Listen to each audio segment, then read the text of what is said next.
Okay, welcome to the launch in the Caribbean of the Global Education Monitoring Report, Latin America and the Caribbean, Inclusion and Education All Means All.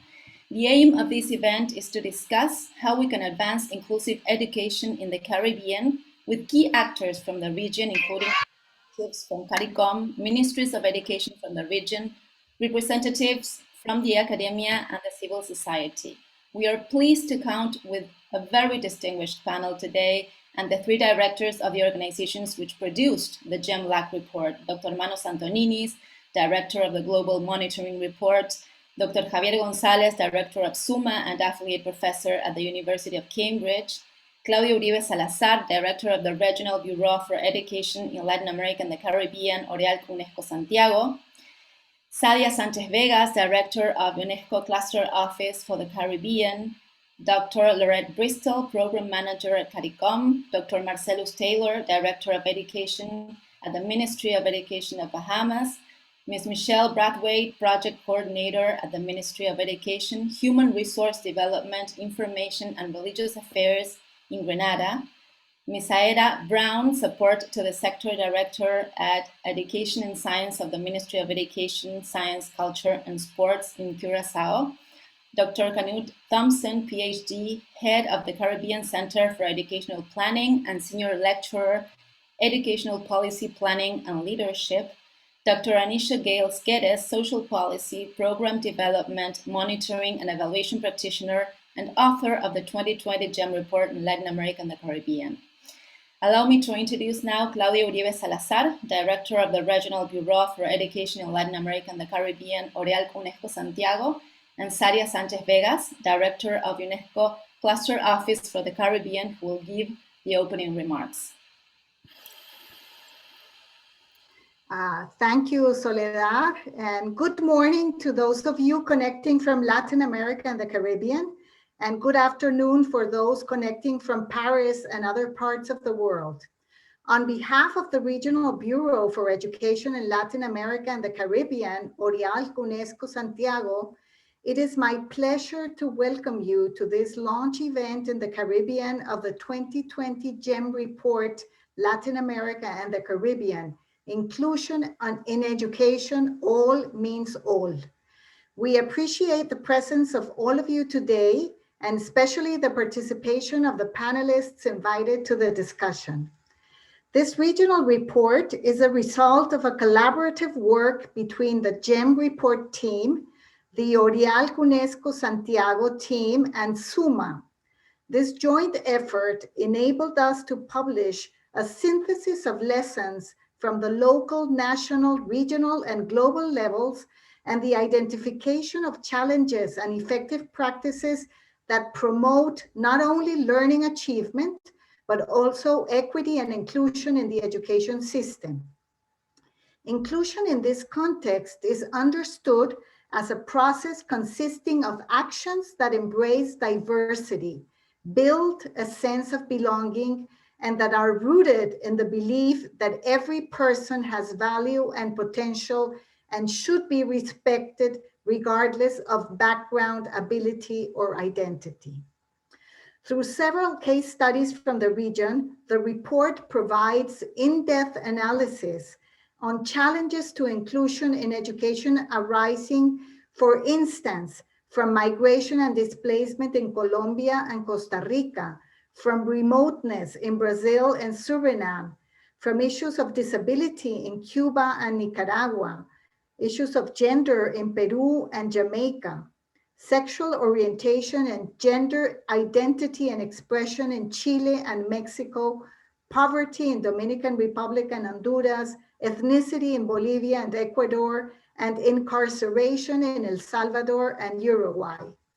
The research addressed the challenges and experiences of inclusion in education from the point of view of legal and policy frameworks, governance and financing, curriculum and teaching materials, teachers, learning environments, and the contributions of communities, parents, and students.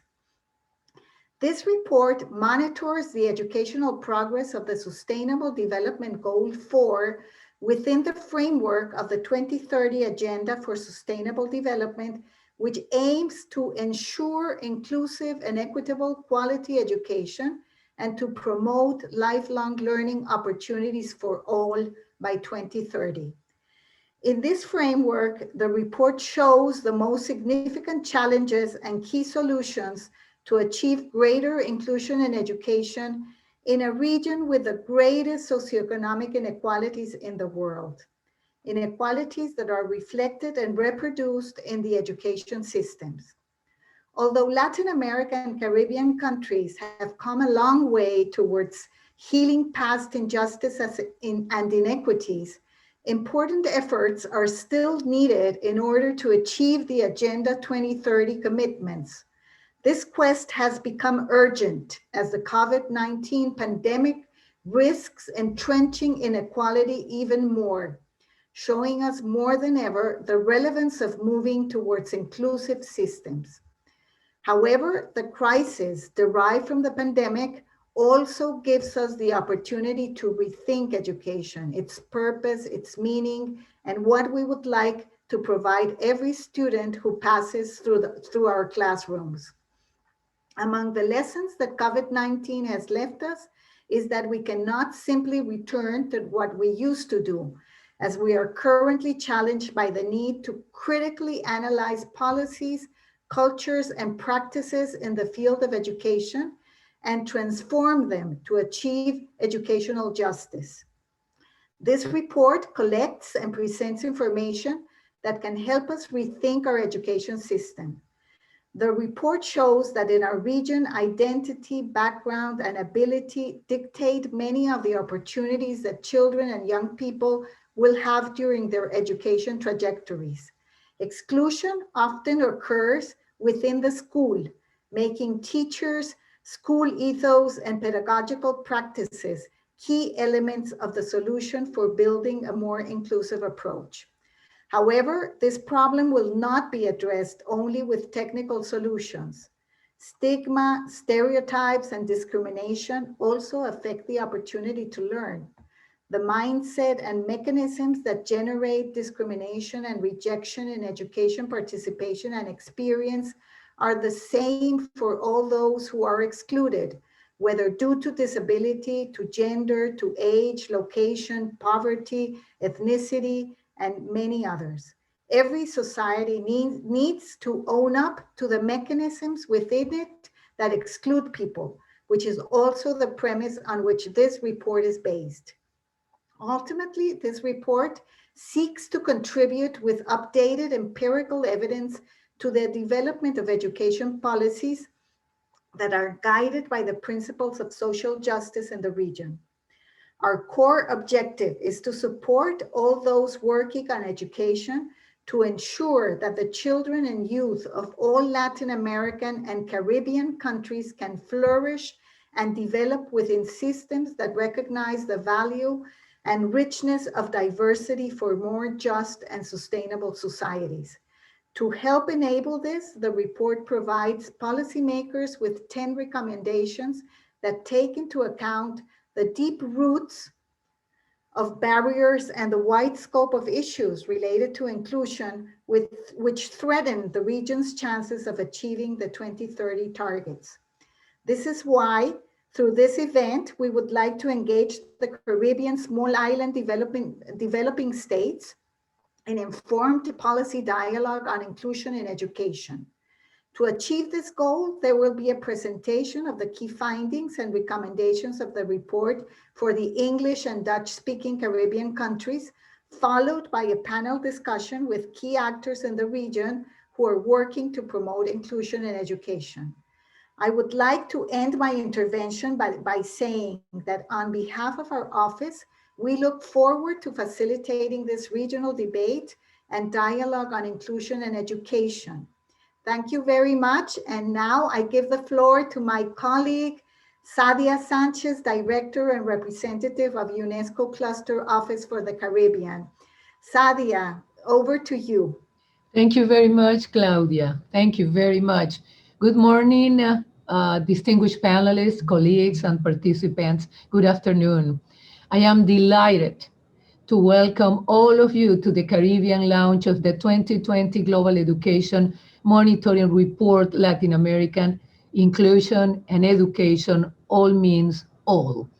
Our intention is to complement the launch of the report for Latin American in November 2020, hosted by the UNESCO Regional Bureau for Education for Latin American and the Caribbean, for which we had the privilege of partaking in that momentous event that highlighted the efforts and achievements of the region in advancing inclusive education for all learners. Nelson Mandela referenced education as the most powerful weapon which you can use to change the world. Rooted in this statement is the belief that education is a vehicle for human transformation, economic and environmental sustainability. Education is the building block of productive and prosperous societies by which essential human values such as respect, equality, and dignity can be promoted in order to create and sustain peaceful societies. Above all, education, quality education, is a fundamental human right. This was further asserted in the message by UNESCO, in the message by UNESCO Secretary General, the United Nations Secretary General Antonio Guterres on the International Day of Education, January 24. The SG reinforced that we need education to reduce inequalities and improve health. We need education to achieve gender equality and eliminate child marriage. We need education to protect our planet's resources. And we need education to fight hate speech, xenophobia, and intolerance, and to nurture global citizenship. Indeed, these are key values that resonate with the work of UNESCO, the heart of the Sustainable Development Goal 4, ensuring that every learner is given access to this powerful weapon, as stated by Mr. Mandela, to create global citizens, build strong economies, improve health, and protect our planet's resources, as we just said. It is for this reason that UNESCO, as UN lead agency on quality education, commends the Caribbean small island developing states for the systematic and persistent strides made in ensuring mandatory education with focus on primary and secondary engagement. In many countries and territories, this has been further extended to strengthening early childhood education, removing the barriers to higher learning, and safeguarding equal access to quality education for learners with special and varied needs. We further acknowledge that the Caribbean, like many territories around the world, is also facing new and emerging challenges that require a rethinking, as Claudia Uribe mentioned it, rethinking and for the risk coping of what really constitutes inclusive education in response to other variables impacting the region. One endemic factor is the vulnerability of the Caribbean small island developing states to the increasing effects of climate change, for which this region has been experiencing significant shift in the frequency and intensity of extreme weather events. These changes in the region's climatic conditions are anticipated to adversely affect a number of its key resources, economic sectors, and eventually the livelihood of many, many people in Caribbean seas. Additionally, Latin American and Caribbean countries have become recipients of large-scale mass forced displacement in recent years, with over 5 million Venezuelans displaced as a result of massive economic implosion and political tensions. Whereas most countries in the region have made elementary and secondary education available to these children and young men and women, regardless of their legal status, the public education systems of these affected countries are facing widespread capacity challenges such as school overcrowding, resource limitations, and language barriers. For these children and youth, the right to quality education might be at risk. As it is known, current COVID-19 pandemic has posed significant implications for inclusive education. Nearly 12 million learners in 29 Caribbean countries have been impacted, causing massive disruptions to education and further complicating the learning outcomes of the most vulnerable and marginalized. A vulnerability further compounded by the projected shocks to the socioeconomic conditions and capacity of the territories.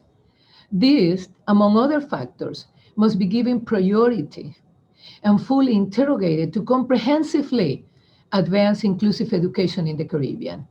This is a complex task that requires multi-stakeholder coalitions and deliberate actions on the part of government, ministries of education, civil society, private sector, and development partners.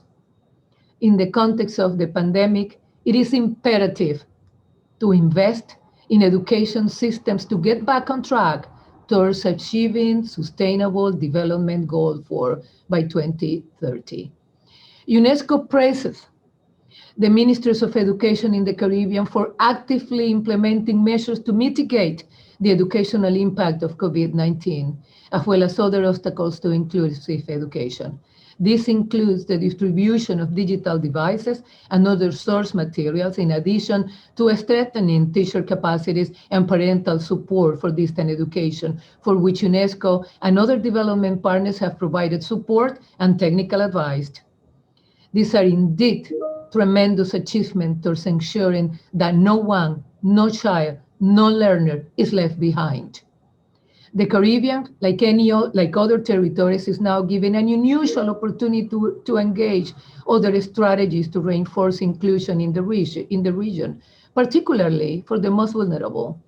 According to preliminary findings in a recent study prepared by the United Nations Economic Commission for Latin America and the Caribbean, ECLAC, these strategies include a greater trust for legislation to be put in place to address the needs of the most vulnerable learners, including students with disabilities and persons displaced by environment or socioeconomic factors.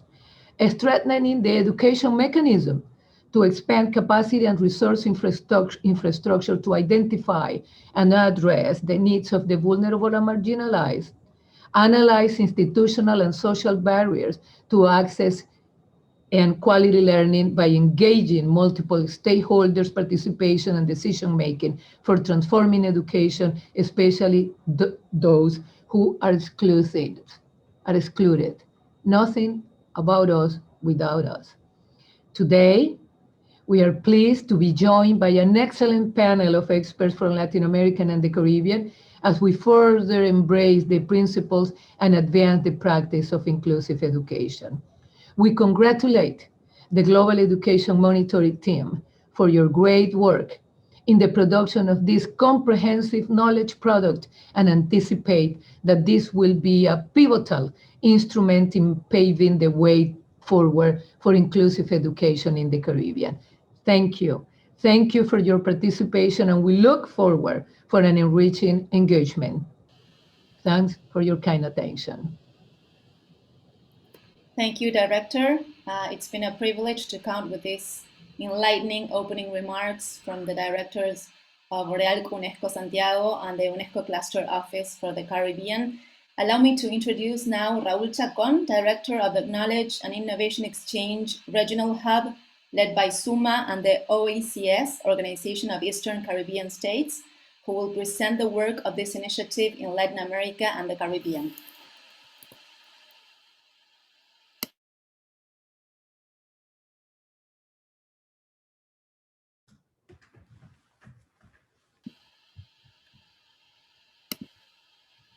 Raúl, are you there? Good morning, everyone. Can you hear me?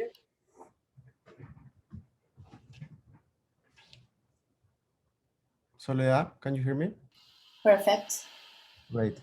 Good morning, everyone. Thank you all for being here with us and to UNESCO and SUMMA's team for organizing this event. Today, we have a unique opportunity to discuss the findings of the Global Education Monitoring Report, and specifically the challenges for achieving an inclusive education and social justice in Latin America and the Caribbean. In uncertain times provoked by the pandemic, we reinforce the priority of ensuring education for all, and all means all. It couldn't be a more precise title. Briefly, I will introduce to you the Knowledge and Innovation Exchange Initiative, KIX, promoted by the Global Partnership for Education, GPE, and the International Development Research Center from Canada, IDRC, to contribute to the development of national education systems through the mobilization of knowledge and innovation and learning exchange.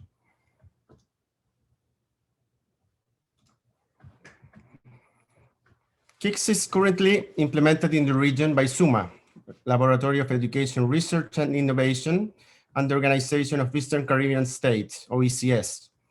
Working together with country representatives from Dominica, Grenada, Guyana, Haiti, Honduras, Nicaragua, St. Lucia, and St. Vincent and the Grenadines, KIX seeks to be a contribution to the continuous improvement in the regional education systems. In the KIX Hub, we highlight the importance of using the results of the research, such as those presented in the GEM report, and from here to mobilize evidence and meaningful experiences to inform decision-making processes in our countries. Of course, these findings are related in different forms to the current priorities declared by the countries.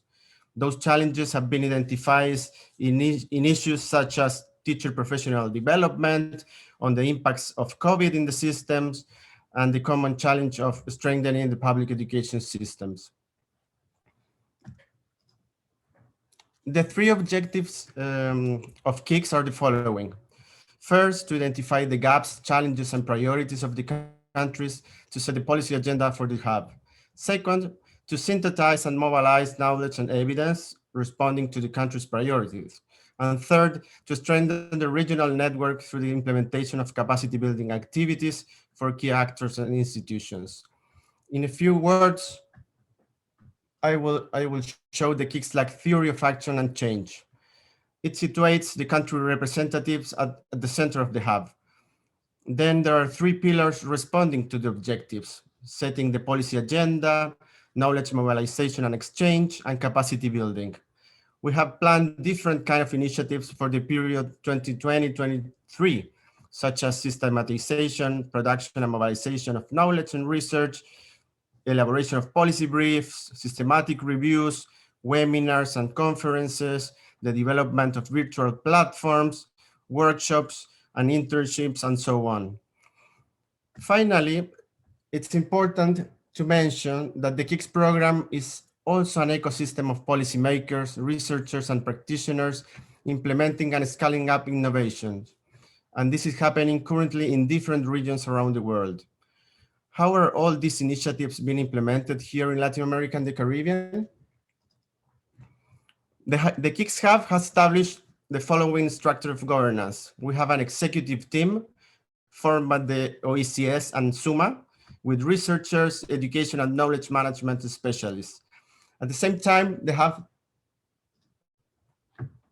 has an advisory board of well-known experts who provide a strategic guidance to address the priorities defined by the countries. These are our board members: Joseph Altman from Flaxo, Michael Fulham from the New Pedagogies for Deep Learning, Javier Gonzalez from SUMMA, Didacus Jules from the OECS Commission, Silvia Schmelkes from the Ibero-American University of Mexico, Emiliana Vegas from Brookings Institutions, and Joel Warrican from the University of West Indies.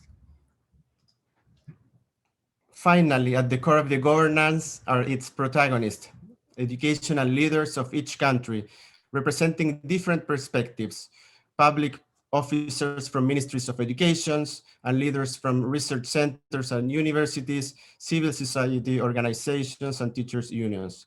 A great diversity to foster quality education in our region. Last but not least, I want to remark some of the main principles of KIX. We understand education as a human right, fostering the role of evidence in decision-making. We assume a bottom-up approach to define the priorities, engaging a broad base of education stakeholders. And we are building relationships based on trust, recognizing each one's strengths and positive experiences and trajectories, and considering them as a starting point to face our challenges. Thank you very much for your attention. We look forward for collaborating and learning together with all of you and the different institutions you represent today. Thank you, Raul. I remind our audience that you can use the Q&A function here in Zoom in case you have any questions. I'm pleased to introduce now Manos Antoninis, Director of the Global Education Monitoring Report, who will present the key findings of the KIX LAC Report 2020 for the Caribbean. Thank you, Soledad, and thank you everyone for coming today to this event, especially the panelists that we really appreciate their readiness to speak to the various issues. My role is to provoke a few thoughts about how inclusion was described in the introductory speeches and covered very well by both Claudia and Sadia, and essentially put a framework for the questions and the interventions that are going to follow. So I will, first of all, share my screen. And a reminder for those of you who may not be familiar with the Global Education Monitoring Report, this is the tool of the international community to monitor progress on education in the Sustainable Development Goals. And it was, first of all, given a mandate in 2015 to do that. And basically do two things: to monitor SDG 4 in particular, its quantitative indicators, but also to monitor the implementation of national and international education strategies to achieve SDG 4. And the theme of inclusion is, of course, critical because inclusion is mentioned in the very formulation of SDG 4. And I should say that this report was, as you heard, jointly done. First time that we had a partnership for one of our products, such a in-depth partnership with the UNESCO Regional Office in Santiago and SUMMA. But in many ways, it has been a partnership with many more of you, and I will come and explain that later.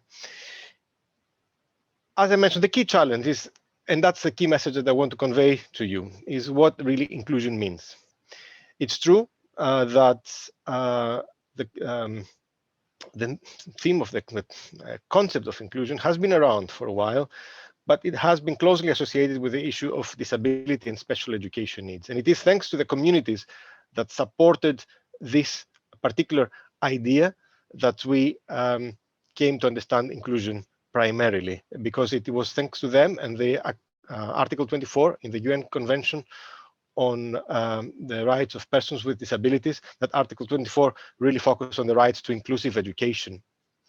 But immediately after that, the UN committee that helps interpret the convention set out on a process that took another 10 years before they issued General Comment 4 in 2016, a key moment which acknowledges that education and inclusive education cannot be associated just with one group, because as you heard from Claudia, the mechanisms that exclude one group are more or less the same mechanisms that exclude other disadvantaged populations. And therefore, we need to take a much broader view. But when the international community came together and agreed in 2015 on SDG 4 and the commitment to inclusive and equitable education of good quality for all, this General Comment 4 had not even yet been issued. And I think the purpose of this report is precisely to remind everyone that essentially the right to inclusive education is a right to quality education for all. And every country has to make progress, as was already mentioned earlier. The Caribbean has large education inequalities, and I'm going to refer to just a few. The secondary school completion rate, universal secondary school completion, is indeed an objective for SDG 4, is one of several. The region is doing well in that respect. However, there are also large inequalities remaining, and we should not look just at averages. The gap between the poorest and the richest in the region can be very, very high. You see some examples, 1% of the poorest, but 39% of the richest complete secondary school in Haiti, 19% of the poorest, and 74% in Belize and Guyana. Boys and girls have also large gaps, 2 points in Jamaica, 6 points in Barbados, 16 points in St. Lucia. Large issues there about disengagement of boys in the Caribbean. Among 12 to 17-year-olds, adolescents, those with disabilities were 10 percentage points less likely to attend school in Trinidad and Tobago. In Suriname, with the little information that we start now having trickling in on learning outcomes, only half of children aged 7 to 14 could read with comprehension, but there was a 22-point gap between the urban areas and the interior, but also between different ethnicities. And with that, we have to remind ourselves that we don't have enough data in the Caribbean, and that's a key message of the report. We have been using increasingly around the world household surveys that are publicly available to allow us to disaggregate education indicators. But in the Caribbean, only 4 out of 21 countries had made such a data source available in public. And with respect to learning outcomes, it is also the case that very few participate in cross-national learning assessment that can help us understand a little bit better where we are and what we need to do. 6 countries do not collect data on children with disabilities. However, there are some positive steps in the way we understand and measure disability, so that it is a definition that is more consistent with a social model, not with a medical model. And a group of the Washington group has set out questions also in partnership with UNICEF, the Child Functioning Module. And these questions will increasingly be used, and we hope to see them more used in the Caribbean as well. But let us not forget that it's not just a matter of quantitative indicators. Systems need to also monitor the experiences, the sense of belonging, not just the results of learning and attendance. And that is a concept that needs to permeate the information systems in the Caribbean. Of course, we have seen the crisis of COVID-19. These inequalities, we're concerned that are going to increase further. We know that since February, schools have been closed for 30% of days on average, and partially open for 20% of days. That these percentages are even higher if we take out schools, days for which schools had academic breaks. So learning loss, poverty, and interruption of various support services are going to affect the marginalized more, and that means we need to be prepared.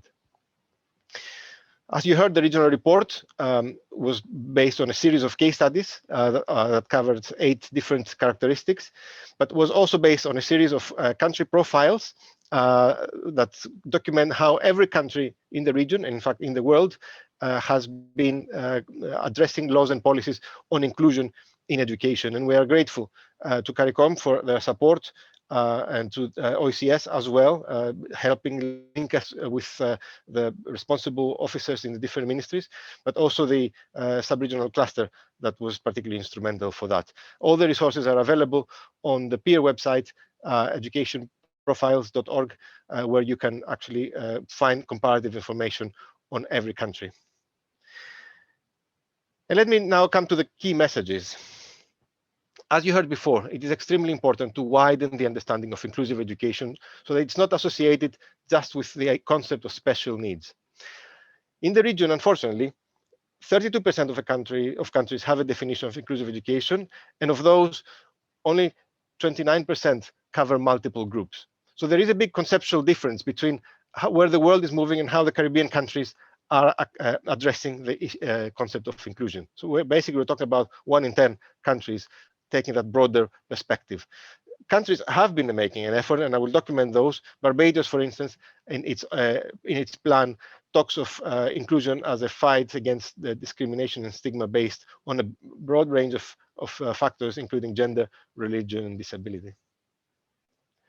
So, one good example of why countries need to do more about inclusion, coming back to disability, is that still laws in the vast majority of them, determine that children with disabilities should be educated in separate schools. And this sets the Caribbean apart from other parts of the world, which have been moving much more with stronger intent in the concept of inclusion and mainstreaming, making sure that all children can attend their local school. Jamaica has made progress, and the policy paper, the background paper that you will hear more about later, does mention that children with disabilities can access both mainstream and special schools can adapt the curriculum based on individual student profiles. But in the absence of national guidelines, a consistent approach of how these adaptations are happening cannot be ensured. Trinidad and Tobago has launched its inclusive school project just last year in 21 schools across the 7 districts. And it really tries to take this broader perspective, ensuring that all schools cater for all students, regardless of their needs, often in partnership with NGOs and bringing in special schools. Financing is, of course, important. The region needs to spend more on education. You see here the 2 global indicators on the percentage of education financing as a percentage of GDP and as a percentage of the national budget. You see that many countries actually miss both benchmarks, despite the fact that some, like Belize and Montserrat, are actually among those countries in the world that spend most in terms of education, in terms of GDP. But what is very important is that targeted programs need to also become more widespread. There are some examples, cash transfers in Jamaica, for instance, target boys that are further behind. Trinidad and Tobago has extra financial support for students with disabilities, but these need to be brought into a wider framework. And because the objective is to bring all students to mainstream schools, to local schools, given the tradition of separated provision and the fact that some resources are concentrated in a few special schools, it is very important to share. That calls for governments to promote horizontal collaboration between all ministries to develop integrated programs, vertical collaboration with different tiers of government to provide the support and the capacity they need, not just the funding, but also flexibility in the use of resources. There are some interesting examples. Regional special needs coordinators in Jamaica support the process. In Belize, there are itinerant resource officers, but more needs to be done in that respect. Universal design is a concept that is used a lot with reference to inclusive education. It refers usually to the idea of building school buildings that are accessible for all. It has been applied more broadly to also mean curricula and approaches to learning that fit the needs of every student. In the report, we apply this concept more broadly to refer to flexibility in the curriculum. There are different challenges in different countries, and some countries have some of these challenges in common. In Anguilla, like in other small island states, there are increasing flows of immigrants from other countries who do not speak English. So initiatives for the growing Spanish-speaking community, for instance, to support English as a second language exist in primary, but not in secondary education. In Suriname, which has declared itself as a multi-ethnic country, there has been an effort to bring the 14 languages spoken in the country, but the multilingual lessons are still offered in a relatively limited basis for half an hour per week to familiarize perhaps children with the richness of the country, but not enough to use the different languages as mediums of instruction. In Jamaica, alternative pathways have been offered once the secondary education system expanded, offering tailored instruction to help some of the lagging students falling behind, but they're not accessible and available to all schools, which has a risk of perpetuating potentially different strands of education and different speeds. Guyana has practiced for many years radio instruction, which has been really instrumental for learning in remote areas in the interior. But there are always, and of course, it was very, very handy and very important in the COVID crisis, but there are always concerns about whether the quality of instruction is at the same level as that received by students in other parts of the country. And in Haiti, fewer than 10% of people with impairment have actually access to the crucial assistive technologies that they need.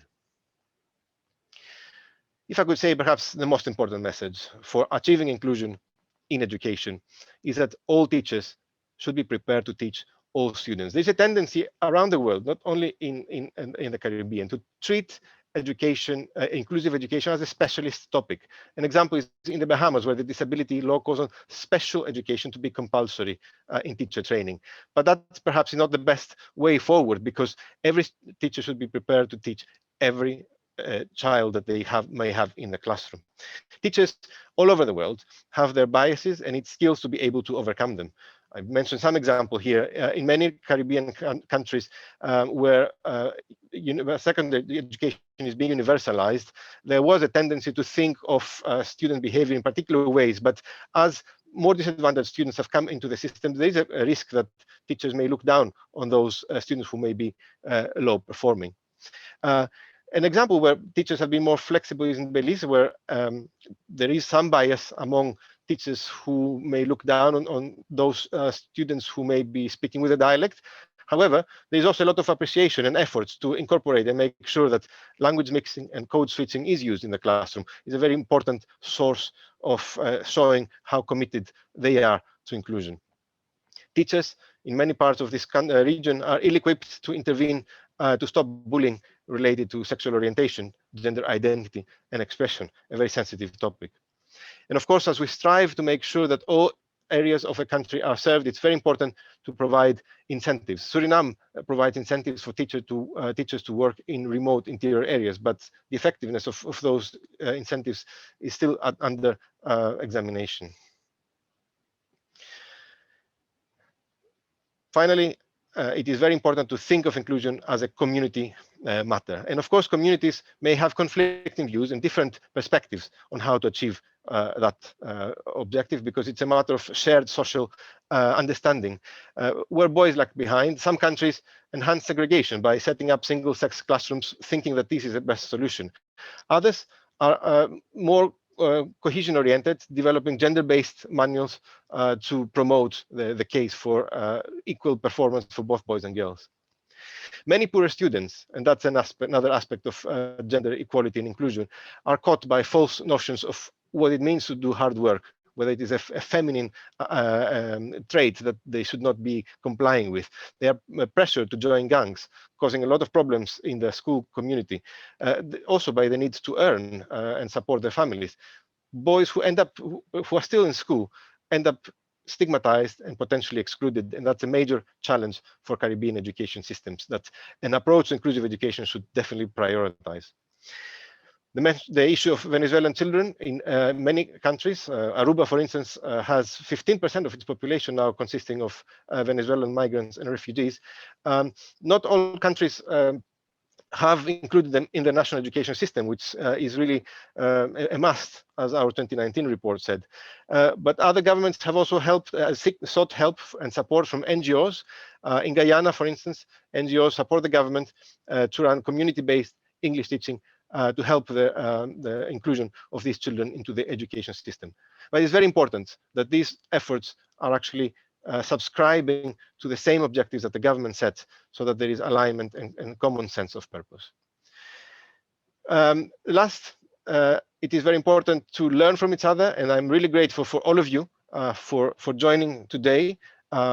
Maybe some of these issues are provocative, but it's important to discuss them. It's important to give the opportunity to reflect on them. As I said, PEER, our education profile site, provides one basis for such discussion, seeing how other countries have addressed these issues through their laws and policies, maybe not through their implementation, but it's a first step.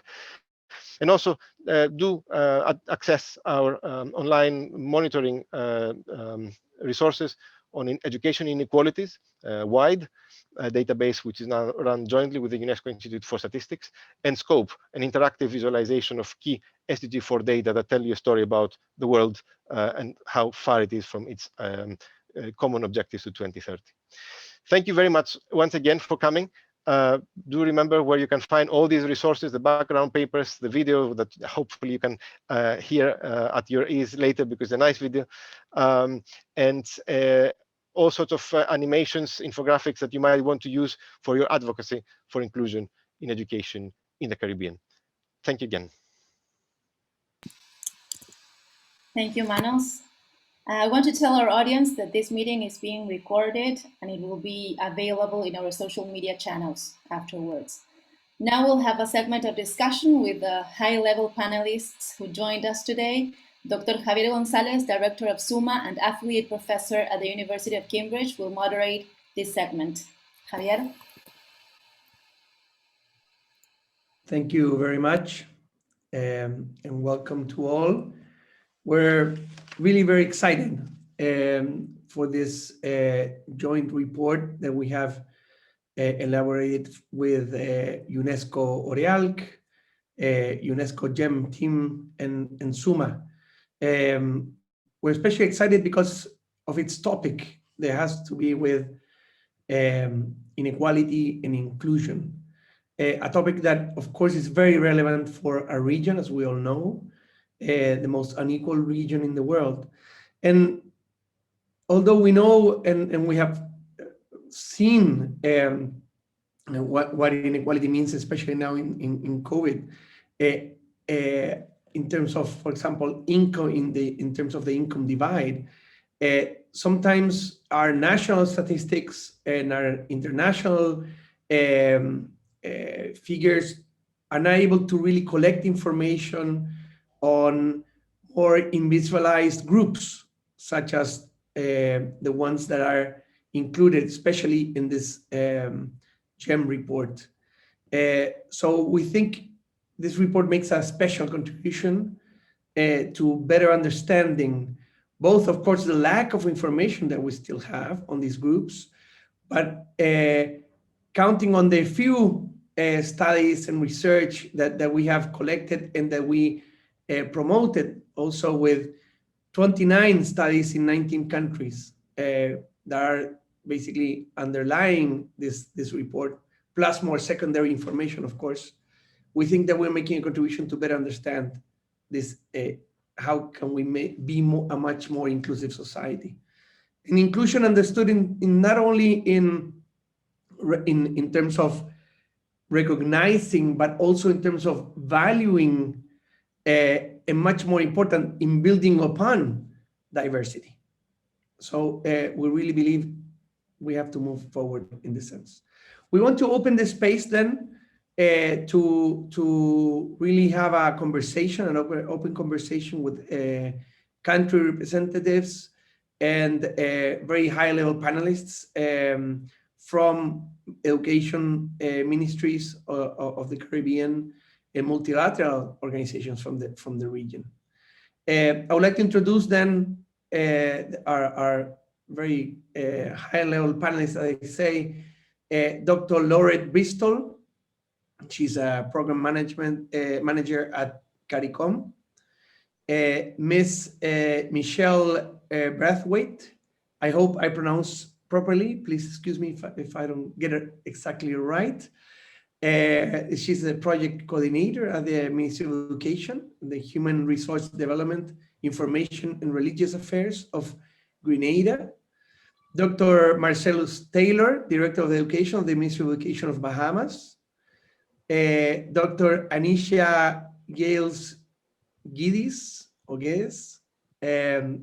Social Policy Program Development, Monitoring and Evaluation Practitioner and contributor to the 2020 GEM report of Latin America and the Caribbean.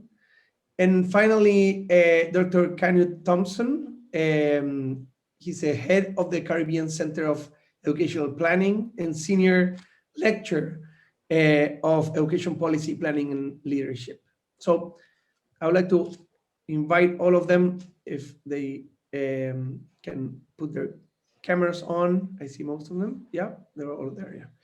And then to open then the floor for some questions. So the rules of this segment, basically to give and provide opportunity to all of the panelists to properly address the question, is to have 5 minutes to answer. So I thank you in advance to try to limit yourself to those 5 minutes. So let me start by saying that the GEM report, the 2020 Latin American GEM report, recognizes, of course, the existence of several barriers that hinder students in terms of their capacity to reach quality education. One of these barriers has to do with rurality and remoteness. These are indeed and remain, of course, one of the key barriers to inclusive education, of course, in the Caribbean, but across the world. And it's important to say, of course, that the current pandemic has exposed the difficulties of reaching most marginalized groups even more. So the COVID has highlighted the digital divide.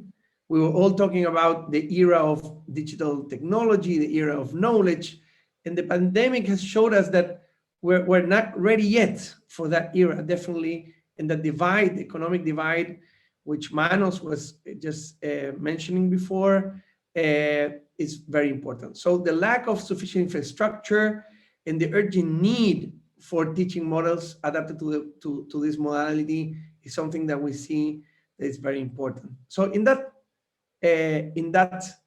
context, I would like to ask Dr. Marcellus Taylor, as I said, Director of Education of the Ministry of Education of Bahamas. What actions has the Bahamas taken to ensure that learners in rural and remote areas, especially, have access to quality education? And what are maybe the main challenges this COVID-19 pandemic has added to to reaching this group? Thank you, Dr. Taylor. Thank you very much, Mr. Moderator, for your question. And also I'd like to thank the organizers of this event for including the Bahamas in this dialogue. First, let me just provide some contextual information, just so that everybody could have a better understanding of what rural means in the Bahamian context. The Bahamas itself, as many other Caribbean countries, has a very small population, 400,000 people. But in the case of the Bahamas, what is a bit different is that the Bahamas is not one landmass. And so we have many communities spread over many islands. And so this means that many of our, or not many of our people, but a good many of our islands still have to be serviced, even though they are far-flung and also the populations are small. To give you an example of this, more than half of our public schools have enrollments of fewer than 100 students. And none of these schools are resident in the capital of Nassau on the island of New Providence.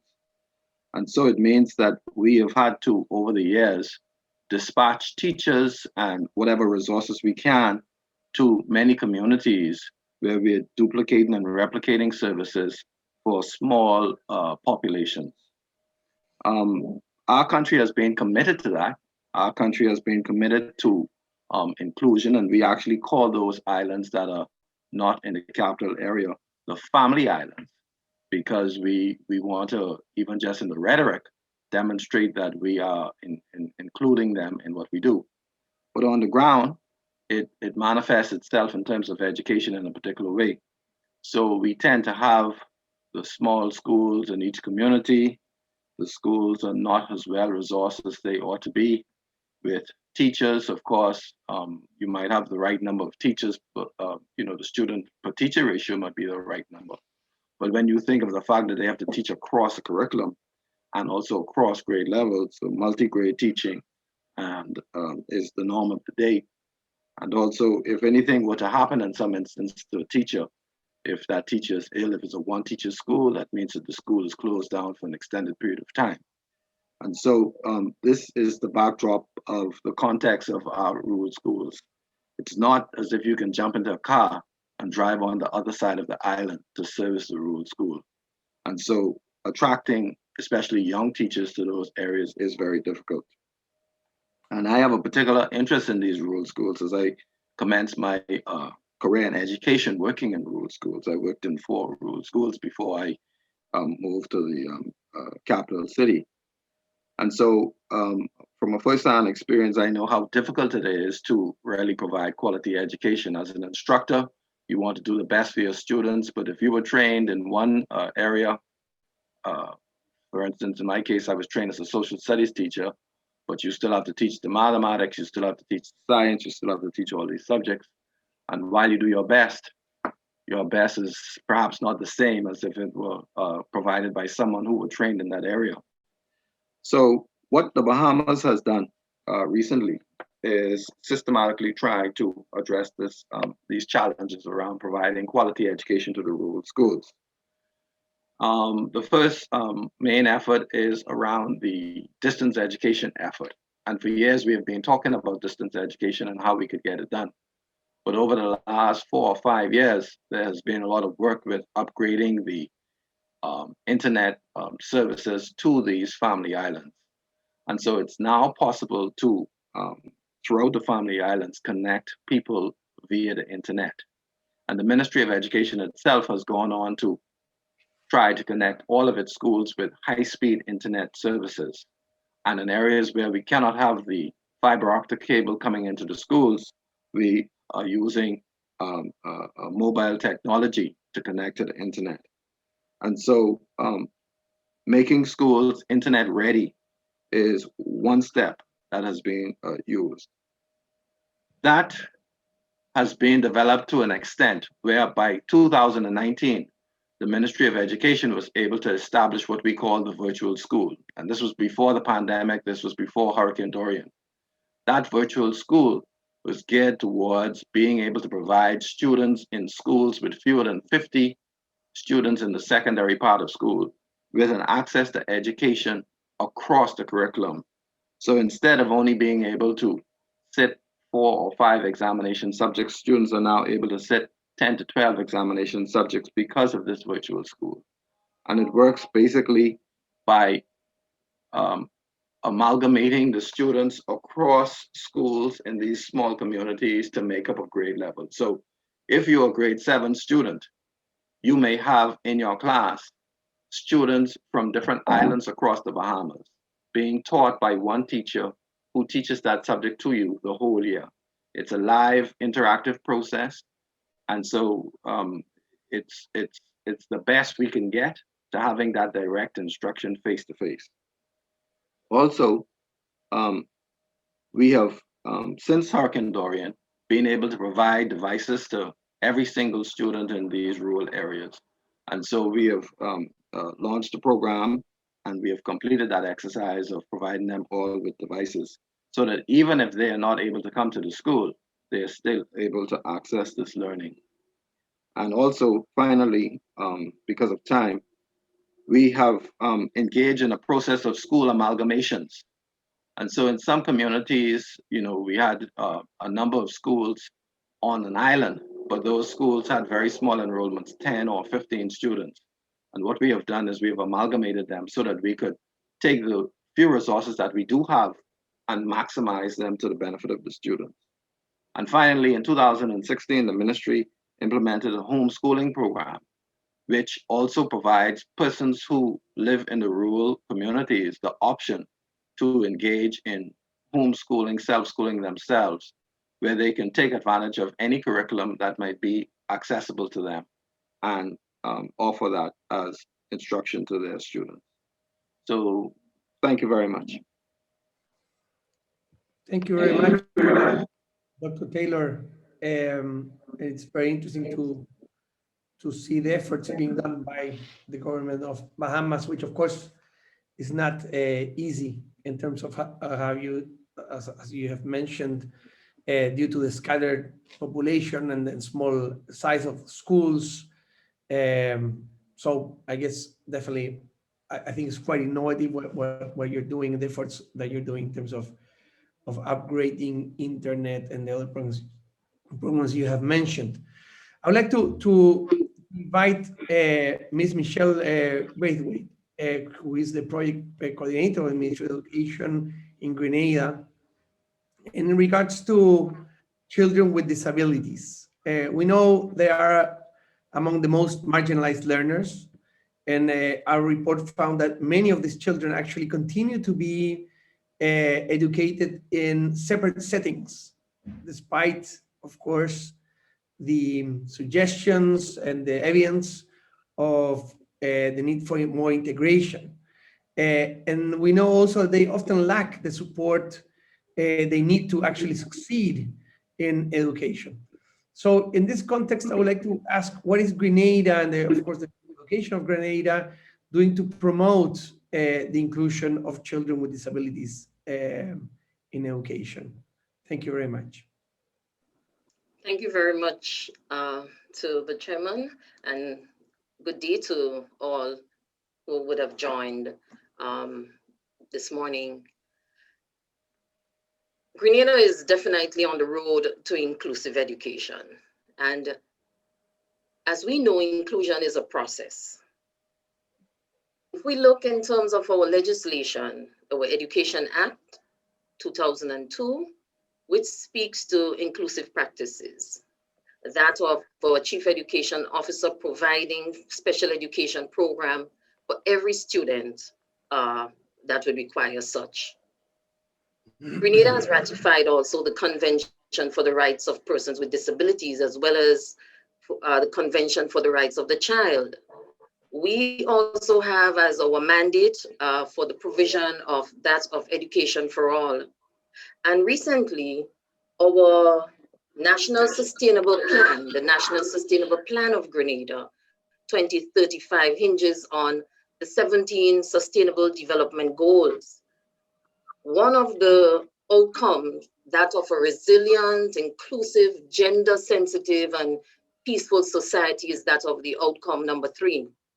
Our core values as well of the National Sustainable Plan for 2035 speaks to social justice, fairness, it speaks to equality and equity as well. It also addresses gender disparities in education and ensure that of equal access to all levels of education and even that of vocational training. There's also going to be a review of our national curricula and also the ethos of our schools, the culture that is within our school. So a national sustainable plan speaks to that as well, and the upgrading and maintaining of our educational facilities so that they are more child-friendly and more inclusive, as well as disability and gender sensitive in providing what we would call safe schools, inclusive schools, and effective learning environments for all of our students. Now, what would have worked well for us in Grenada? We can now safely say that our inclusive education policy is at the stage for acceptance by the cabinet. And we know that our inclusive policy, everything will be the umbrella body for our code of practices, and we're at the stage of submission to the cabinet. Within Grenada, yes, we do have 3 special schools, but all students with sensory impairments, such as visually impaired and hearing impaired, or which we prefer to call blind or deaf, are integrated and in some cases included in the mainstream setting.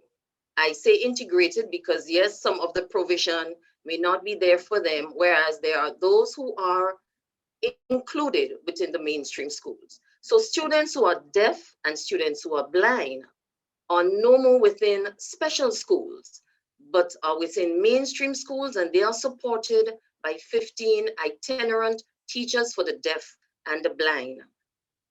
We also have about 75 of these students with a population we know in Grenada of just about 100,000 persons.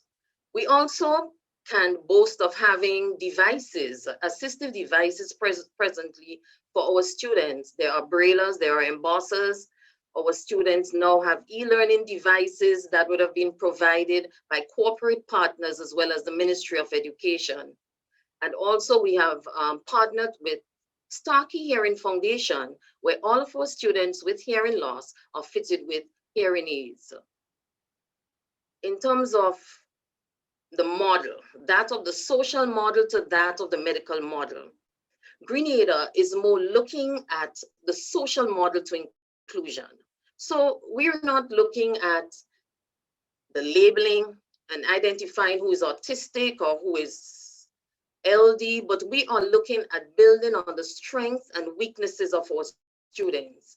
We are more looking at changing the mindset of our community, the mindset of our teachers, the mindset of our policy makers, and not trying to fix the disability of that child.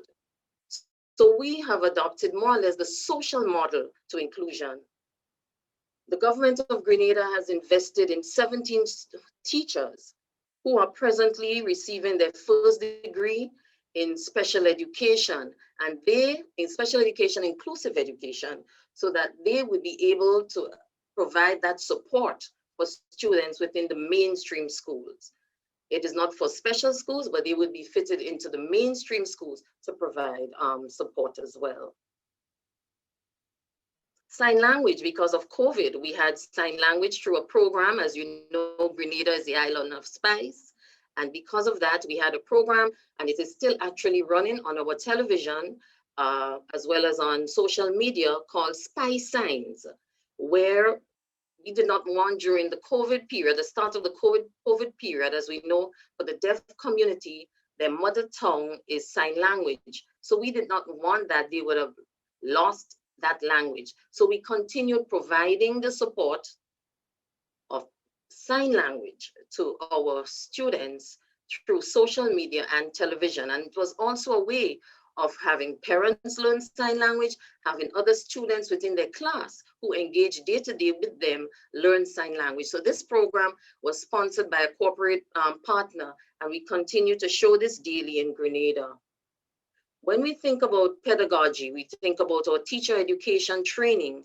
Presently, at our T.A. Marisho Community College, where our teachers receive teacher education training, it is compulsory that inclusive education is part of the course, and this course is being taught by competent persons trained in inclusive education. We have what we would call a very strong, robust support, especially for the visually impaired and the deaf persons in Grenada.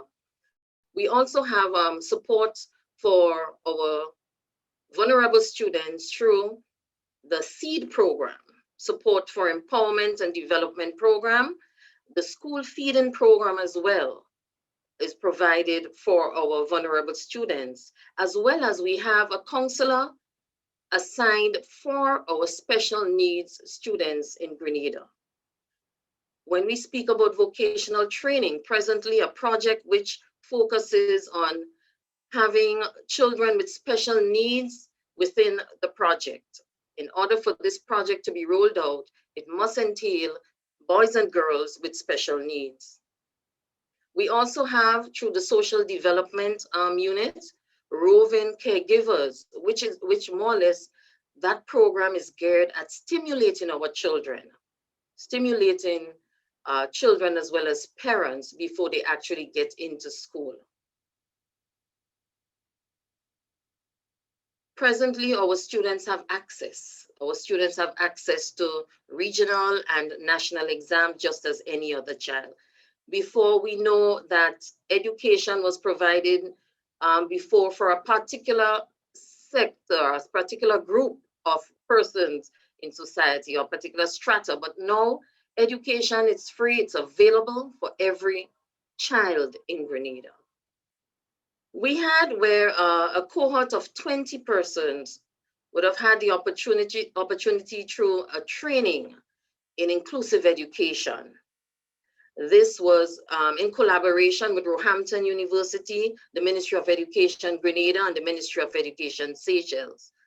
This was a 3-module accredited course in inclusive education, which was rolled out here in Grenada and is available for anyone in the Caribbean who would wish to provide such modules on inclusive education to their students, to their teachers, sorry. Also within the Ministry of Education, we do have a special education unit.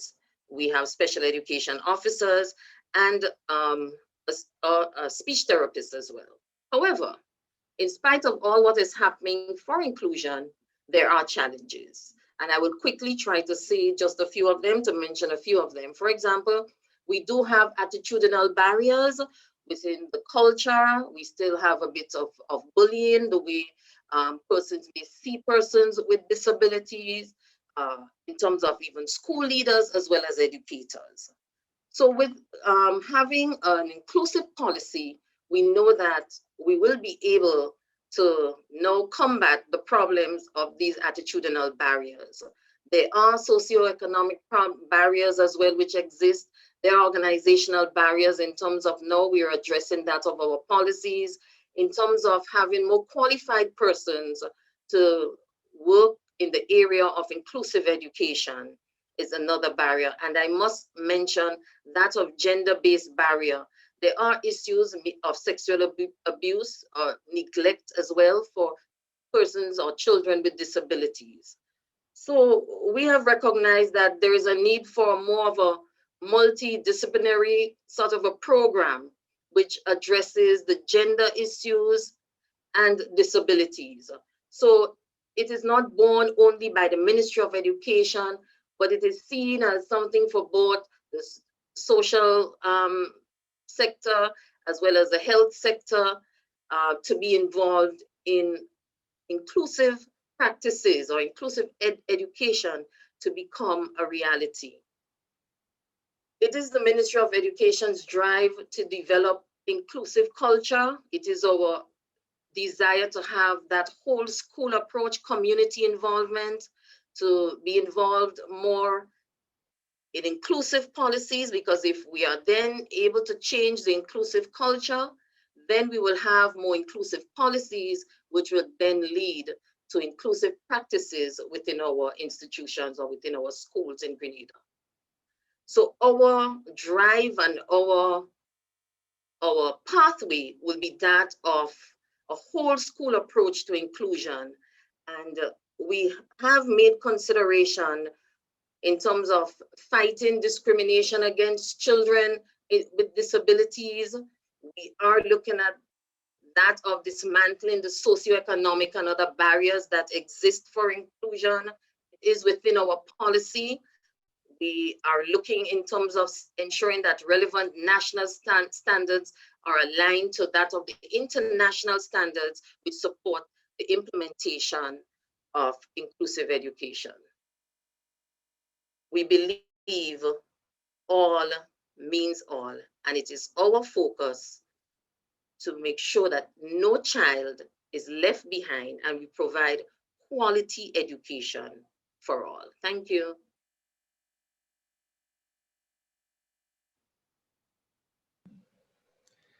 Thank you very much for this very interesting synthesis of the problems that we're facing in the region, and how countries are actually managing with these problems. We will move forward now with in regards to intercultural education in a way, and for this I would like to invite Ms. Brown.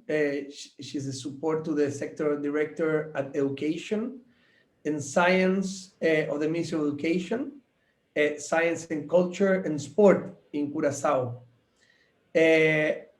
One of the main issues, as we say in the report, is not only in terms of recognizing, but also valuing, and most important, building upon diversity.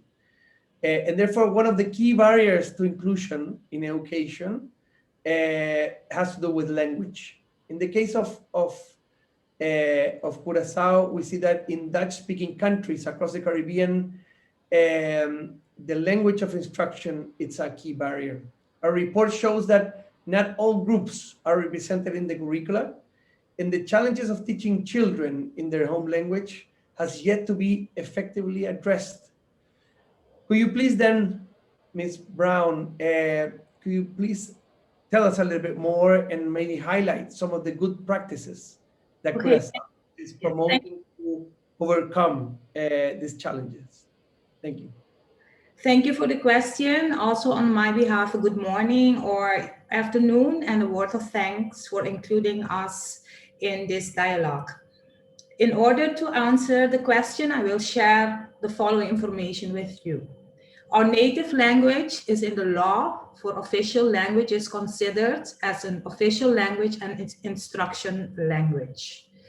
A concept law for an advisory board for language policy will be offered to the minister next week.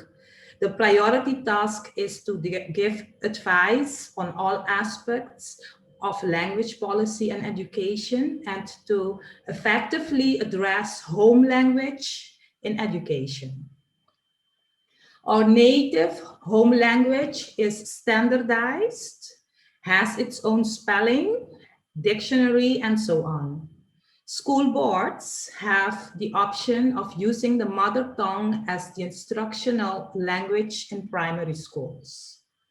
Our primary schools pupils are allowed to take the final test in their the final math test in their native language, Papiamento.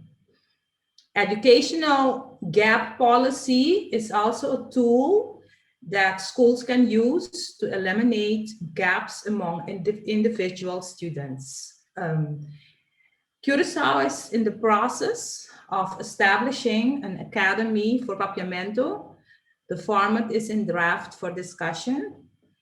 And soon an entity will be established that will be responsible for developing methods in Papiamento and Dutch as a foreign language. At school levels, many individual teachers go the extra mile by developing materials themselves to support the learning process. And they also use the use of remedial teaching for individual students or smaller groups is also being used. That was my answer on your question. I hope it was clear to you.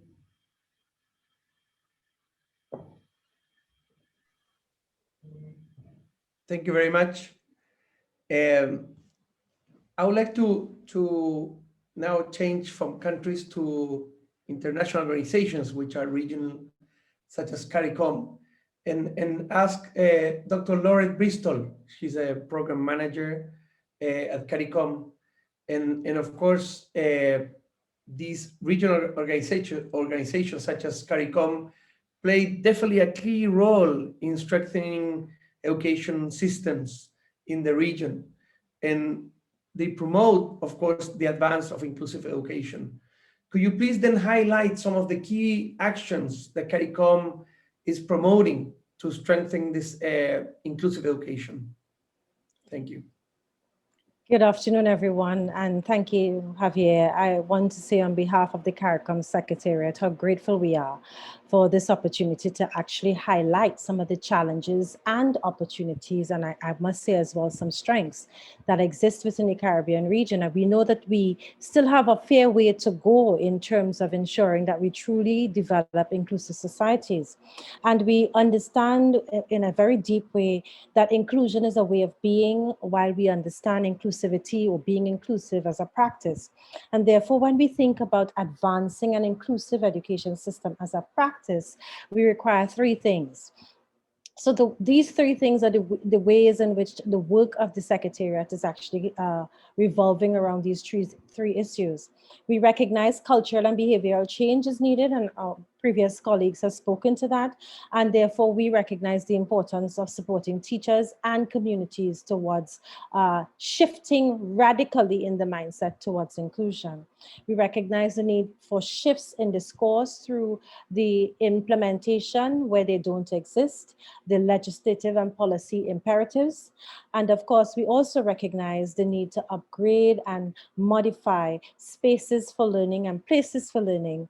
And in the last 12 months, we recognize and appreciate deeply that we also now need to think about homes among these educational places and spaces.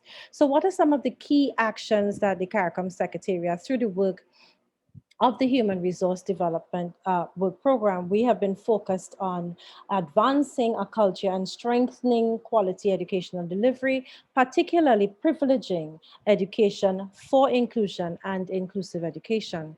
In the immediacy of the COVID-19 impact, we have recognized the need to radically upskill and support our teachers and educational stakeholders. So we have actually been collaborating very closely with our partners. And of course, there are mandates coming down through the COSOD itself that requires now an increased emphasis on advocacy for identifying gaps, seeking to close those gaps, and positioning educational data as a means of advocacy, particularly around increasing educational financing. And I know that we have seen already that within the Caribbean region, that many of us actually are in the top in terms of education financing, but we want to be much more strategic, and therefore we are advocating strongly for our member states to be strategizing about how to use that financing more efficiently and more effectively. And therefore there is a key role to be played by the CARICOM Regional Network of Planning Officers as part of that mechanism for monitoring and evaluation and results-based management. We are working with our partners to sustain and increase energies behind strategies for the CARICOM Human Resource Development 2030 strategy. And of course, many of us would be familiar with that strategy and know that it is closely aligned to the SDGs.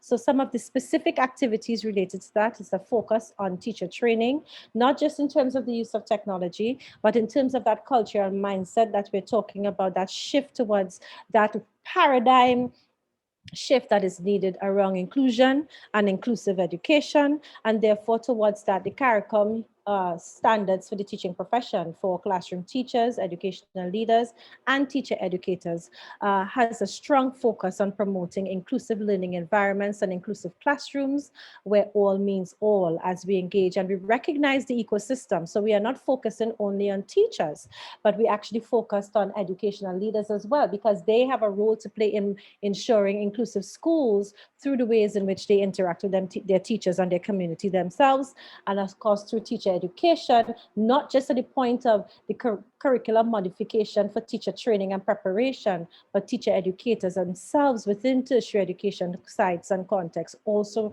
promoting and modeling that inclusive school culture. And that work, of course, is happening regionally and nationally as member states are adopting and adapting and developing or revising their particular standards for the teaching profession. Significant work is taking place and on the way around the development of the Caribbean New School model. We talked about behavioral change. We talked about shifting discourses around policy and legislature, and the Caribbean New School model provides those guidelines for developing what we might call those ideal spaces for learning that is much more inclusive. And of course, thinking about the ways in which those spaces need to be modified to provide access for the different types of learners that we have within our environment, and recognizing that there is no one fixed way for a school to be designed, because schools also need to provide cultural relevancy, and therefore schools in different locations would have different design models. So that work is on the way now, and we are hoping to be able to produce that work and share with our member states before the end of the year, everything being equal. The basic education quality management framework, another significant strategy that we are engaged in, because part of quality and part of understanding how far we are being inclusive is about putting those quality management measures in place within systems. So we are working at the level of the Secretariat to develop a framework for that quality management system, commonly called an inspectorate, but the research that we have done to date has indicated that there is strong resistance to the notion of inspectorate, and that's for another conversation where we talk about the ways in which words connotate certain kinds of images that allow people to receive information in a particular way. So we're doing that work around what is the best way in which we speak to the whole question of quality management systems, so that it doesn't suggest or return us to colonial memories of force, of top-down management, etc. So that work is also on the way to guide teaching and learning.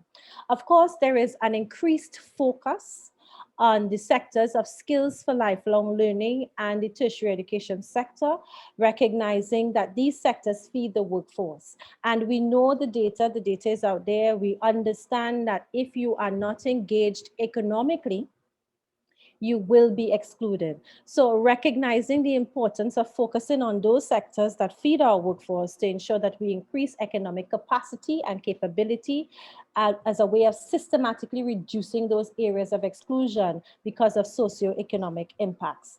Overall, with regards to the work and policy development that we're doing, there is a mandate at the CARICOM Secretariat for all policies, practices, procedures, guidelines to be gender sensitive and offering critical perspectives for strategies for education for all as we go forward together. Again, I will take this opportunity to thank GEM in particular for paying close attention to the work of the Caribbean. We know we still have a way to go, but this is an opportunity for us to coalesce around and locate where we are in the region as we continue to progress forward. Thank you very much, everybody.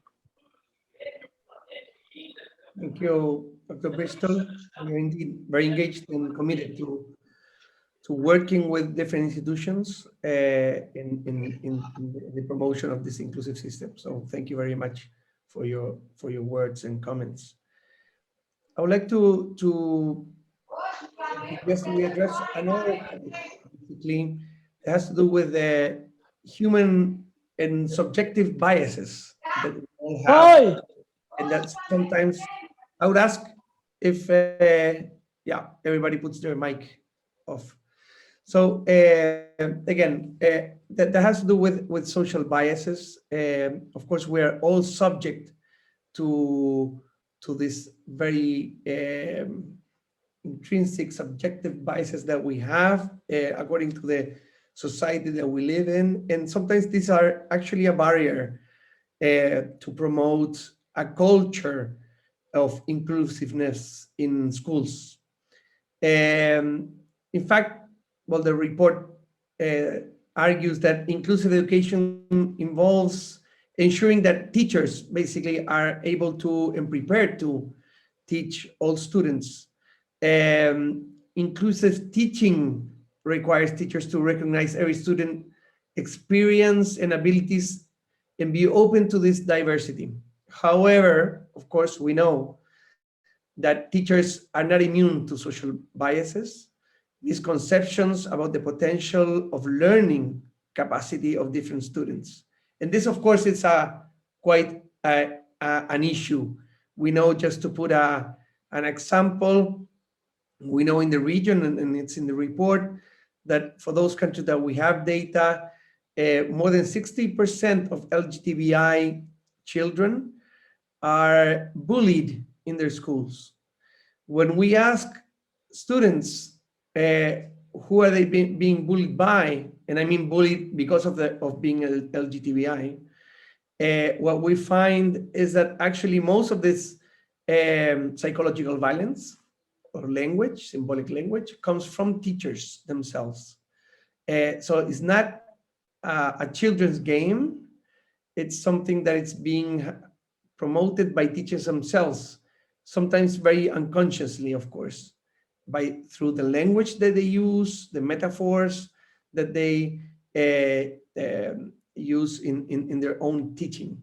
So training programs need to focus on tackling these entrenched views of some students as deficient and unable to learn, or as inadequate for the school system or for society. Teachers are finally the ultimate responsible actor for instilling an inclusive school culture and ethos. So in this context, as I say, I would like to invite Dr. Thompson. As I mentioned before, Dr.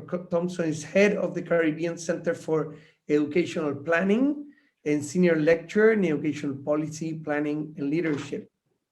So our question for this debate would be, well, how are Caribbean countries actually facing these challenges in teaching and head teacher education in terms of, as I was saying, in terms of the working around these biases so that we can become a much more inclusive society.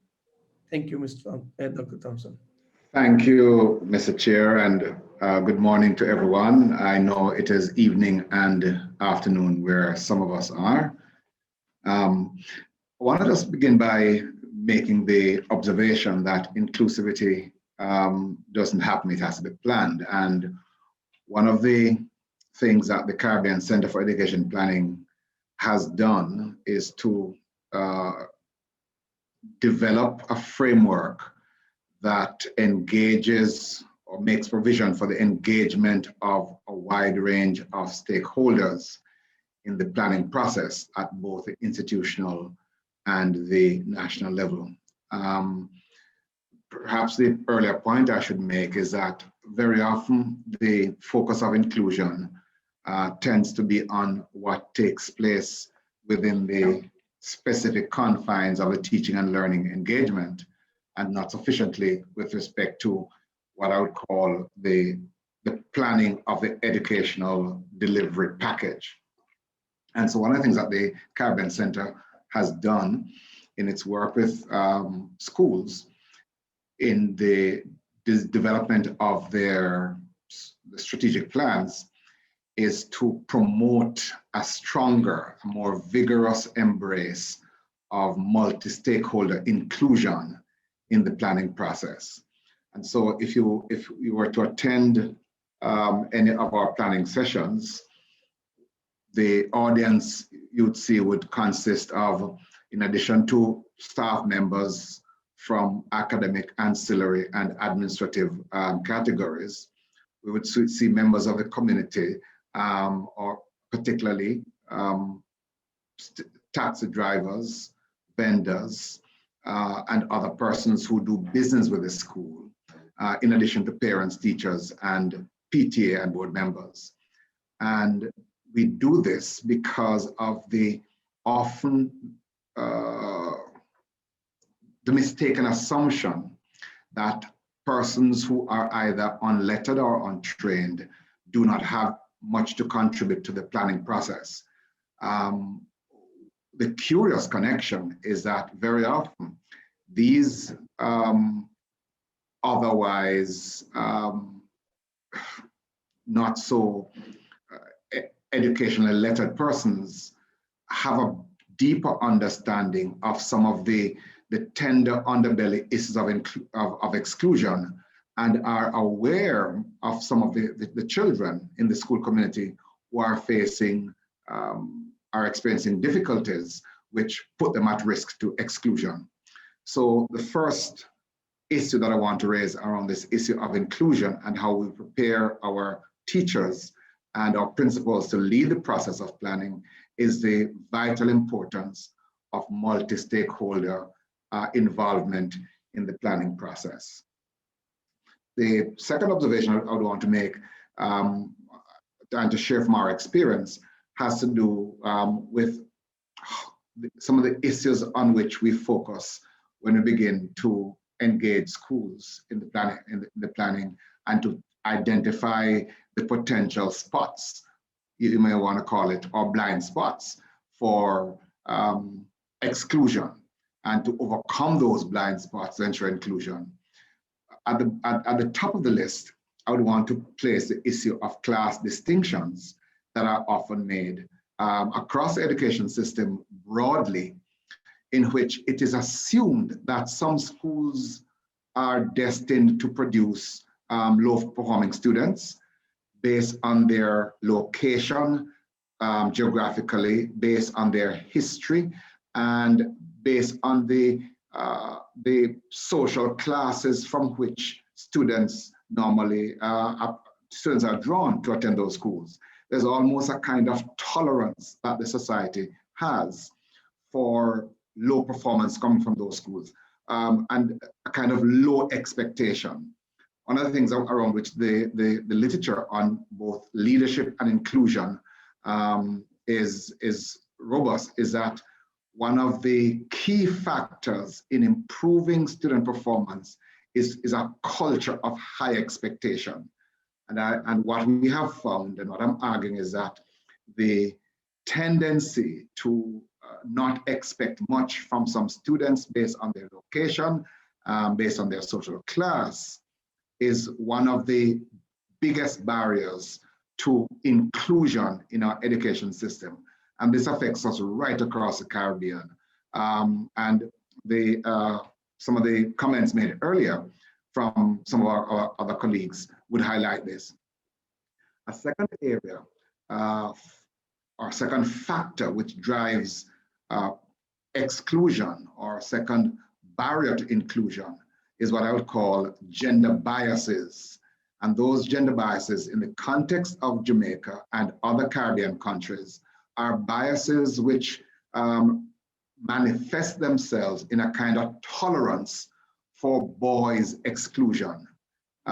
So if we look at the results coming out of the CXC, for example, when you look at the performance of boys versus girls, generally speaking, girls are outperforming boys by a significant margin. And Dr. Bristol would be quite at home with that reality. And my own work on boys' education and the problem of exclusion highlights that. So, and while there are physiological differences that, well, let me put it another way, there are physiological differences which define learning patterns of boys that are different from girls, but sufficient attention is not being paid to those physiological differences. And what we see now in our schools is that boys are underperforming, but little attention or insufficient attention is being paid to that fact. And I'm saying that one of the things that we encourage schools to do in the areas where we have done work supporting their planning, and one of the sets of conversations we have been having with policymakers is the importance of taking account of the physiological, biological differences, and to reconfigure the curriculum to take account of the ways in which boys learn. All right? There has been a long dialogue on this, but insufficient attention has been paid. Of course, there are issues related to students with learning disabilities, visual and hearing impairment, but these are given, these are recognized, even though they're not given a lot of attention or given sufficient attention in our planning. So I want to end my 5 minutes by making the point that the two areas that I see requiring greatest attention to overcome the problem of exclusion, or to put positively, to improve the level of inclusion, is to increase our intolerance and decrease our satisfaction with underperformance because of some of our students' class, social class affiliations of social class markers, and to impose on ourselves a commitment to place high expectations on students, and secondly, to do much more than we're doing with respect to boys' education, or education that targets our boys. I think my 5 minutes are up, so I'll stop there. Thank you very much, Dr. Thompson. That's perfect timing, and I think this is a very important topic, the issue of biases, and especially when it comes to gender in the case of Caribbean, among other factors. I will finally would like to address the importance of intersectionality in terms of how do we work across, in a vertical and horizontal way, across government, and also between government and other actors in the education system. And for this, I would like to invite Dr. Anisha Gales-Guedes. I hope I pronounce it. Please be sure to correct me so I can really pronounce it correctly. Social analyst, and she's a background author of the 2020 GEM report for Latin America and the Caribbean. So welcome, Anisha. And basically, like as I was saying, intersectionality is a key to achieve inclusion in education, of course. And the GEM report actually encourages vertical and horizontal collaboration within the government and also between different levels and actors in the ecosystem of education so that we can achieve this inclusive education. So I would like to focus on Jamaica and ask you what are the main challenges in terms of the intersectoral work in Jamaica regarding especially disability students with disability, and which good practices maybe we could learn from the work that you're actually doing in Jamaica. Thank you very much. Thank you so much. Good afternoon to everyone where I am is evening. It's a pleasure to discuss the importance of intersectionality and the inclusion and meaningful participation of students with disabilities. First of all, I want to say that in the space of recognizing inclusion that work has to go hand in hand with recognizing that people are different, and in this case, students with disabilities. And I may say that even among the community of students with disabilities, there are differences according to type of disability. It could be deafness, it could be a physical or mobility disability, and it could be blindness, visual impairment, or learning disabilities that are more invisible disabilities, like dyslexia and so on. And so it's important to understand that disability may differ according to type. It may also differ according to severity, and cross-secting with also the intersection, as it were, with gender, urban, rural location, some of my colleagues would have spoken to. And in the context of small island developed states, you know, Guyana, you would have to travel several miles to get to the interior, or it could be up to 24 hours if you're going by road, versus in the case of Bahamas or, traveling to another island. So it's important to recognize that geography, type of disability, gender, and of course, ethnicity for First Nations people, such as those persons living in perhaps Guyana, Belize, the Commonwealth of Dominica, would differ, as well as other factors, including age, as well as poverty status, I believe our colleague just spoke of earlier. So there's a compounding or knock-on effect of experiencing multiple vulnerabilities. So if you consider a female with a disability living in the interior or rural areas, what does access mean for this person?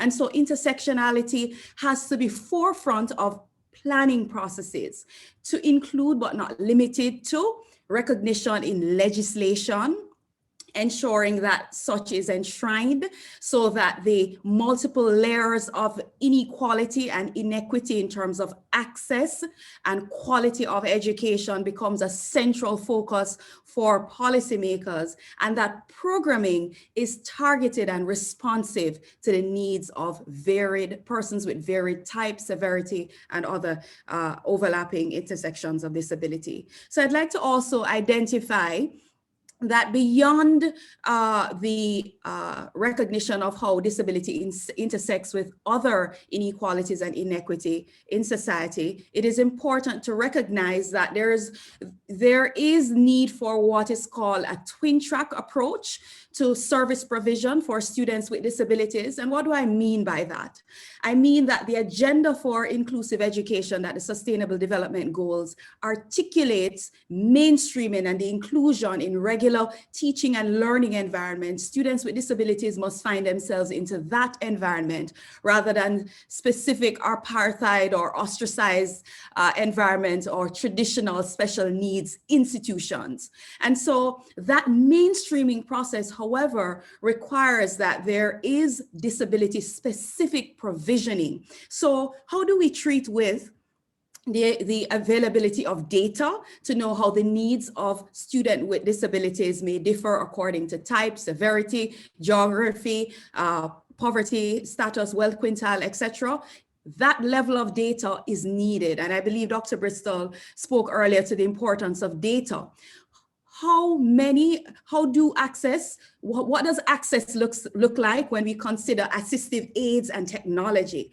So for students who have learning disabilities, and I always say we classify learning disability, it's really not a learning disability, but I might cause some anxiety among our educators here, but I consider it as a teaching disability because the pedagogical environment needs to be inclusive in how it delivers, how it accommodates, and how it assesses our students, so that all students can learn, and that all really and truly means all. I give you one more example, school to work transition. How does that look for students with disabilities? Do you need job coaches? Or do you need career preparation services? Do you need an interlocutor that will speak with employers to ensure that they understand that access and accommodation in the workplace is not a burden, so that when students complete their education, they're able to transition to the labor market, either to find employment or to create employment, to be their own entrepreneurs. I think that Jamaica and other countries in the Caribbean do indicate some good practices that have been emerging that ties in with what the report calls those horizontal and vertical linkages.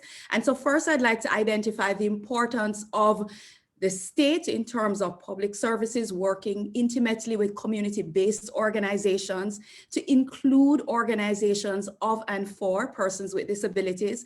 And some good examples exist, such as the Combined Disabilities Association in Jamaica and the Guyana Council of Organizations for Persons with Disabilities that have worked hand in hand with government agencies to ensure that those deficits that have been identified can be plugged to service the needs of students with disabilities from the early childhood level going straight to the tertiary level. I believe that the University of the West Indies, for example, the campuses at St. Augustine and Jamaica, Mona and St. Augustine rather in Trinidad and Tobago, provide good practice with respect to having Office for Student Services and Development that creates a bridge between students and the academic domain to ensure that access becomes real for such students. There are some bright spots in terms of the provisioning of, having a special education unit in the context of the Ministry of Education in Jamaica and mainstreaming what is called regional special education coordinators to ensure that services become more equitable for students with disabilities in rural areas. And of course, at the teacher training level, countries such as the Bahamas and Jamaica have talked about the importance of compulsory special education being morphed into teacher training. And so I'd like to say that, the importance of horizontal and vertical linkages to be meaningful, to be sustainable, needs to look at those various layers, the legislation, the policy environment, the programming that provides disability-specific support services for students with disabilities, and working closely with families and community-based organizations, including non-governmental organizations of and for persons with disabilities, allow for a meaningful engagement and delivery of services. I was quite surprised when I did a background paper for Jamaica to find that many persons did not assimilate the implications for the sustainable development goals and all of those various indicators that are disaggregated by disability status and what that means for their programming in terms of costing and the delivery of services. So this joined up approach and integrative attention to intersectionality is an important part of policy work, it's an important part of legislative work, it's an important part of programming to ensure that we're designing and we're monitoring and evaluating in a meaningful way the outcomes for students with disabilities over time. So I end on this point that when results are provided in the Caribbean context, there's often a disaggregation of the quality of outcomes by how many passes are in CSEC, by Caribbean Secondary Education Council examination, by gender. There's the disaggregation of the data by sex rather, and there's no disaggregation of the data by disability and what that means for tracking outcomes over time. And it's the same thing when we look at common entrance exams exams, or what might be called 11+ exams in Barbados or otherwise. There are several comparative types of examination, but when it comes to the data analysis, dredging, disaggregating, and determining what accounts for lower performance, what can strengthen, improve performance and quality of education, there are significant weaknesses. And so the intersecting work of disability will need to, in an integrative space, treat with these and other related factors. Thank you.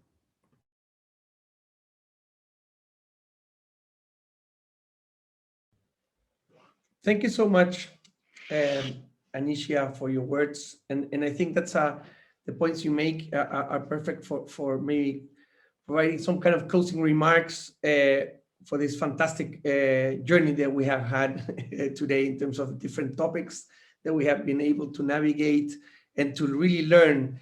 At least I speak for myself in terms of the different policies and challenges that we see are present today in the Caribbean. Just to close the session, because I'm aware of the time, I think I just would like to just say that I think COVID times have provided two main lessons, probably among many others, but I think two are worth noting. One has to do with the fact of the collective that goes beyond the individual. I think we have recovered in a quite concrete manner the fact that basically we don't live in isolation. We share a planet. We share an environment, health issues, educational issues, economic dimensions, etc. So the importance of the collective is very, very important. I think we have learned about this, and therefore the fact that we're not alone means that we have common problems, but also that we have common solutions that we can promote. And that's, for me, the second, basically the second lesson that very neatly comes from the COVID pandemic is the fact that we need to really be able to consolidate both multilateral and international frameworks for cooperation, which have been weakened in the last decade, mostly, very strongly, and by some world leaders. And within that, also to be able to strengthen the state, as of course at the national level, as the entity, as the actor, of course, as well, working with the rest of the community, the civil society, private sector, but it's the state, which of course has to be much more strengthened in order to be able to promote the common good and this collective. There's no other way, because what is an option for the private sector, it's a mandate for the public sector. And we have the mandate to promote this right to education. So we know further I would like to finish and close this seminar just by saying that for both for SUMMA and UNESCO, both at the regional level in the UNESCO Santiago and UNESCO Paris and GEM team, it's an honor, really, and I think we're very happy to be able to provide this report, to have a space of discussion with you, with all the countries, hear your challenges, learn from what you are doing, and therefore we're really very happy with this. We hope that the report sheds some light, is able to shed some light on some of these challenges. As Anisha just mentioned, the issue of data, still, of course, it's an issue, and we have to make much more effort on that. Of course, this work does not end here. Both UNESCO and SUMMA are very committed in engaging and working with the different organizations in the Caribbean, and also specifically SUMMA, the institution that I lead, we're very keen to keep on working. We're actually working beyond research as well on a KIX initiative, which has been presented today, which is an initiative working with 8 countries in the Caribbean and Central America, working with the ministries of education, civil actors, teacher unions, defining challenges and therefore agenda. An agenda that is not being set or defined from abroad. It is being defined by the countries, for the countries. And that's very important for us. And we're facilitating, as SUMMA and OECS, we're facilitating this process of agenda setting. The second fact that we will be doing as well from the KIX, as Raul Chacon, the director of this initiative, was mentioning, is promoting the mobilization of evidence. So evidence is not for it to stand in a library, evidence is for it to be used. And it has to be mobilized in order to inform policy making.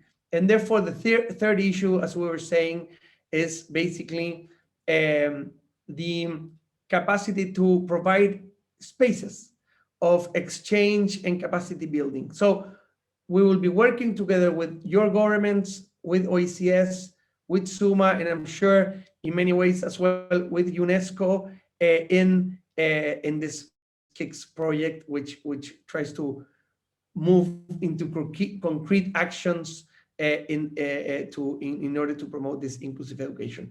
Thank you very much for being here, and I'm sure we'll be seeing you very soon. Thank you very much.